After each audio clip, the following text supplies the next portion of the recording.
Hello everybody and welcome. In this video I'm going to show you how to disable LED light for your headphones Logitech G933.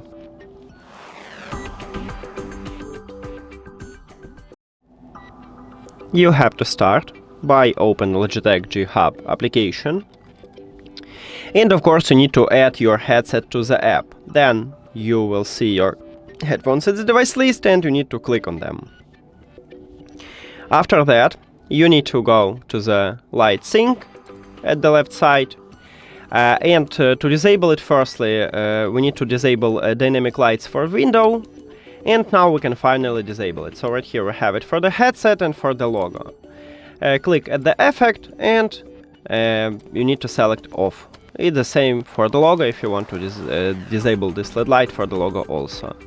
And that's it. Thank you for watching this video. If you found it helpful, please consider subscribing to the channel and leave the like on the video. See you later!